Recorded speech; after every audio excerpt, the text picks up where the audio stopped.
प्रकार के हालात हैं, हरियाणा प्रदेश का भाखड़ा का पानी आम पार्टी के मुख्यमंत्री भगवंत मान जी ने 9,000 क्यूसिक से कम करके 4,000 क्यूसिक हरियाणा को देने का जो ऐलान कर रखा है, हमारी पार्टी और मैं इसकी घोर निंदा करते हैं। और हरियाणा प्रदेश का भूभाग पहले से ही सूखे की चपेट में है। हमारे जलबिन सुनने हैं, तालाब सूखे पड़े हैं।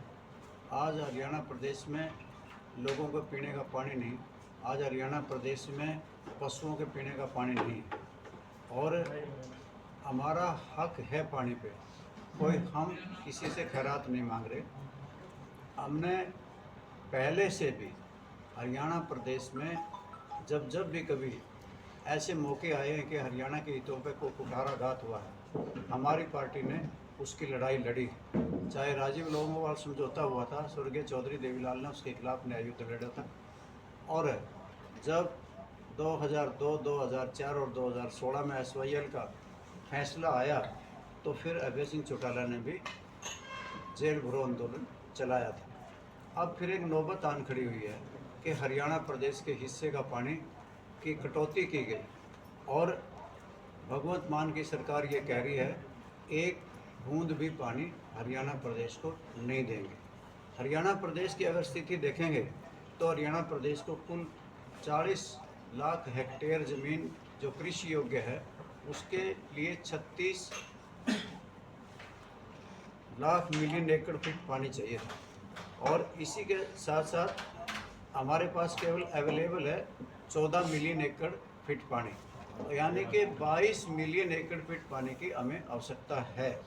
और ये तो खेती की स्थिति में बता रहा हूँ, और पीने के पानी की भी स्थिति और भयंकर हो गई, क्योंकि हमारे पास पानी के रिसोर्सेज कोई ज़्यादा और नहीं है, केवल वेस्टर्न जमुना है या भाखड़ा है। और हम बड़े लंबे समय से पानी के बारे में जद्दोजहद कर रहे हैं। ये 1930 में सतलुज वैली डेवलप की गई थी। पंजाब पहले से ही इसके ऊपर कोशिश में था कि बांध बनाया जाए, परंतु सिंध प्रांत उस वक्त में विरोध कर रहा था। उस टाइम एक कमेटी बनी, उसने रिपोर्ट दी कि बांध बनाना ज़रूरी है। और आपको बताना चाहता हूँ, दीनबंधु सर छोटू राम ने 6 फरवरी को इसके ऊपर इस परियोजना पर दस्तखत किए 1945 में, और 8 फरवरी 1945 को उनका देहावसान हो गया। और फिर हरियाणा, फिर पंजाब और पूरे देश में ही बंटवारा हो गया, पाकिस्तान और हिंदुस्तान बन गए। उससे लेके ये जद्दोजहद जारी है। ये सिंधु का जो समझौता हुआ, ये 19 सितंबर 1960 को हुआ था। और के जो फैसले आए 2000, 2002, 2004 और 2016 का भी नहीं माना, तो इसका मतलब वो हमारे संघीय ढांचे को मानते ही नहीं। इनेलो के पास क्या मैकेनिज्म है पानी लाने के लिए? इन लोगों के पास मैकेनिज्म बहुत पुराना है। आपको याद होगा कि क्या हमने राजीव लोंगोवाल समझौते को नहीं रोका?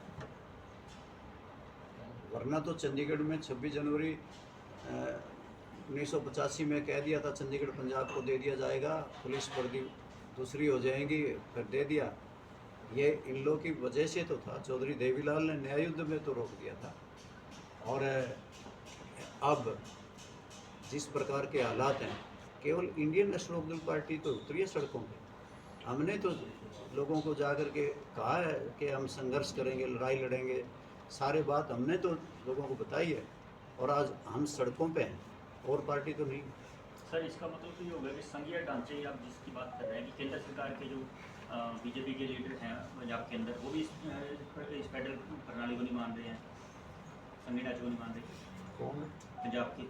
मैं कह तो रहा हूँ जी। वो संघीय ढांचे को मानते तो देश के सुप्रीम कोर्ट, सर्वोच्च न्यायालय का फैसला मानते, जी। BBMP का फैसला मानते। BBMP भी एक स्वतंत्र इंस्टीट्यूशन है वहाँ पे। तो इसका मतलब बीजेपी केंद्र सरकार और प्रदेश सरकार मिली हुई है सर? बीजेपी का जो ऑल पार्टी मीटिंग में रवैया रहा, जी। जब हमने ये कहा कि हमें वहाँ जाना चाहिए, उसको भी ताकपिंडों कर दिया। जब हमने ये कहा कि भाई प्राइम मिनिस्टर से मिलना चाहिए, होम मिनिस्टर से मिलना चाहिए, उसमें भी आनाकानी कर गए। सेशन बुलाने की बात कही तो उसमें भी आनाकानी कर गए। तो इसमें क्या है, मूल रवैया तो है ही है बीजेपी का। अगर वो ठीक से होते 2022 में मेंबर जो इरिगेशन की तरफ से जाता था वो किसके वक्त में हटा है? की सरकार को चुका के ही दम लेंगे। और जहां बात अभी चल रही थी कि भाई ये कहते हैं कि रिश्तेदारी की बात है, जहां पूर्व में रहे मुख्यमंत्री मनोहर लाल खट्टर कहते थे कि हरियाणा एक हरियाणवी एक, उसकी उलट बात नैब सिंह सैनी ने की, क्योंकि नैब सिंह सैनी जो तराई के इलाके से आते हैं और हमारा डिस्ट्रिक्ट कैथल, जींद, रोहतक, भिवानी, सरसा, फतेहाबाद, ये सभी यहाँ बहुत पानी की ज़रूरत है। हरियाणा और हरियाणवी एक की जो विपरीत बात उन्होंने की है, कहाँ हरियाणा एक और हरियाणवी एक है, जहाँ वो रिश्तेदारी की बात करके ठाके लगाते हैं। ऐसा मुख्यमंत्री सीरियस मुख्यमंत्री नहीं है, उसे हरियाणा के हितों से कोई मतलब नहीं है। इस बात पर देश और प्रदेश की सरकार विफल है। ठीक है, धन्यवाद।